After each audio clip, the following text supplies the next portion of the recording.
Hi, my name is Sam Led, and welcome to The Fearless Now. This is for you in the nosebleed seats, if you're looking for an easier way to approach anxiety, stress, and unhealthy habits from the inside out. There's no techniques and no strategies, so sit back, relax, and let me be your peace of mind Uber driver, here on The Fearless Now.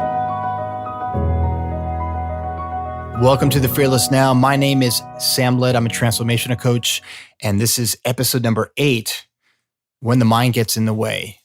Wow, we're almost hitting double digits. This time is flying when you're sharing fresh insight and hanging out with you guys, and it's really an honor and privilege to share this with you, for you in the nosebleed seats. Let me be your peace of mind, Uber or Lyft driver, and we'll get you there. But when you realize there's nowhere to go, there's nothing to get, it's just dropping into the now with me. And if you can just see that feel-good feeling. Now, I'm not talking about seeing like, oh, I can see. You can't really see a feel-good feeling, right? But you can see it in your mind's eye. And if you can go there with me, then I've accomplished my task for each one of my podcasts.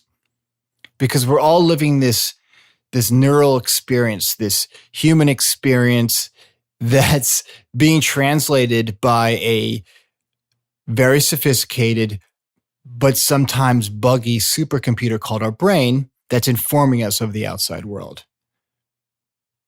But sometimes, or a lot of the time, the mind gets in the way. And that's what we're going to talk about for episode number 8, when the mind gets in the way. Now, I've always been my worst enemy for the simple fact that I've always listened to my thinking as the truth in the moment. And before I was introduced to this inside out understanding of mind, thought, and consciousness discovered by the brilliant Sydney Banks, who had this brilliant epiphany that we're just running around listening to the made up thinking in our head that doesn't exist, that through our own conditioning and our own habitual thought patterns, we think that's truth in the moment, which is completely made up, completely illusory, and it always changes.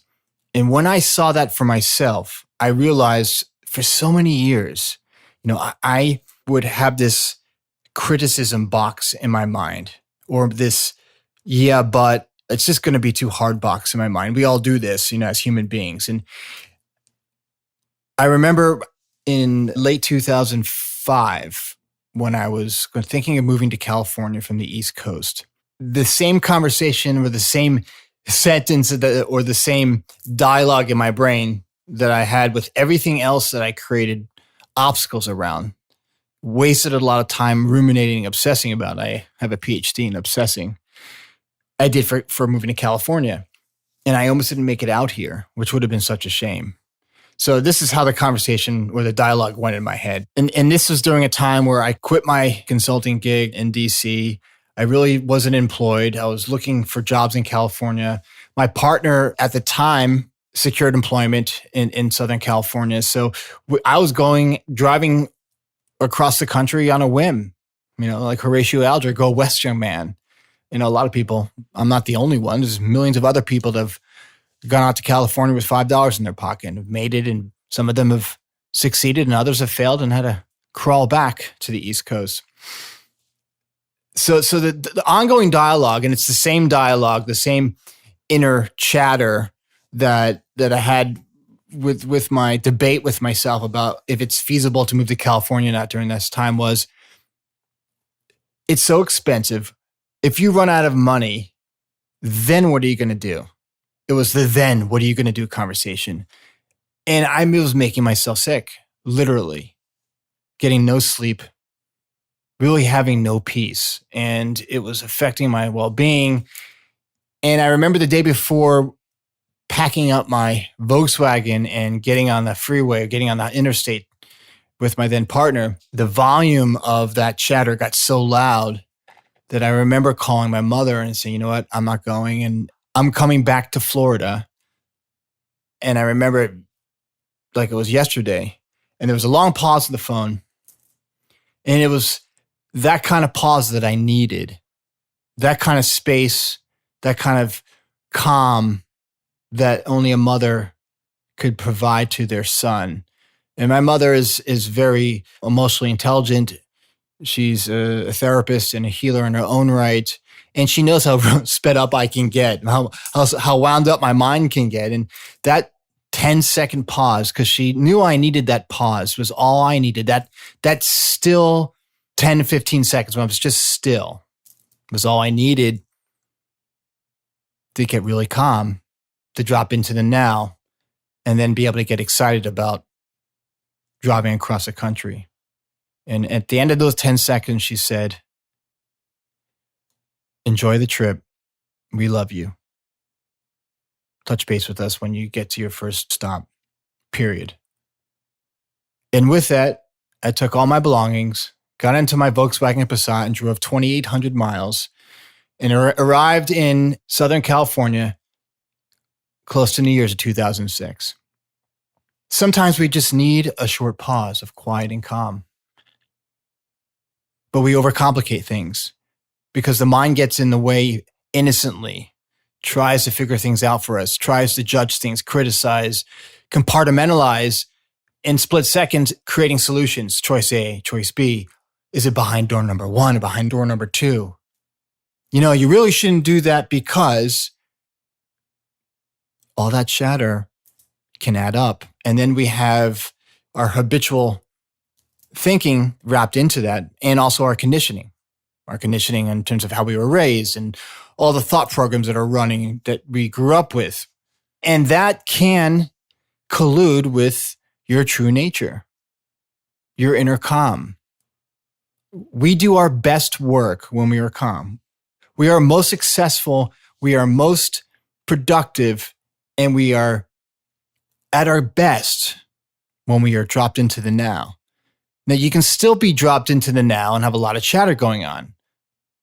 But once you see that chatter as just chatter, and you see it as not a big deal, that you still can get in a car and drive 2,800 miles to California with the anxiety and the fear and the unknown.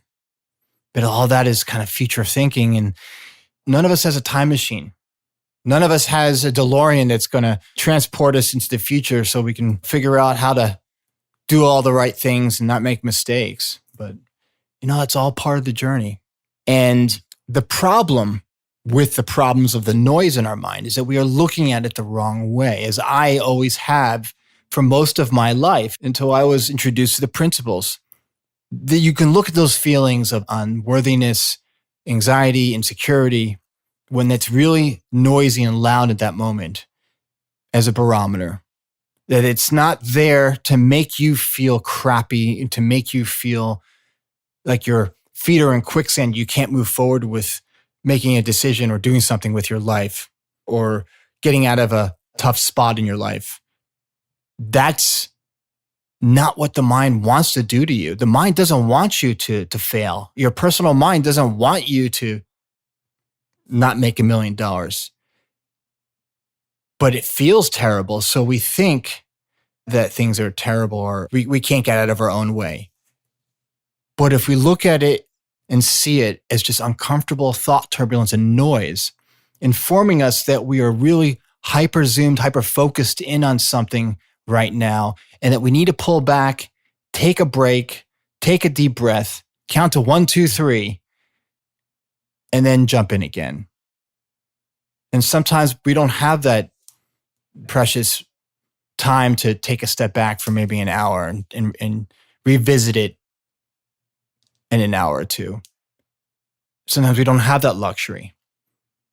But I promise you, you will not self-destruct if you sit in your discomfort, sit in your anxiety, sit in your insecurity when you're in your cubicle or in your office at work and you have to make some really tough decisions and you feel like your mind is scrambled eggs. By you just seeing that thinking without having to push it away or drink it away or do something to change it, and just see it in the periphery, like in your rearview mirror in your car, while you're experiencing it in the moment, over time, it will have less meaning. It will not be as big of a deal. And you'll have this built-in gift of still power within you while you're sitting at your desk at work.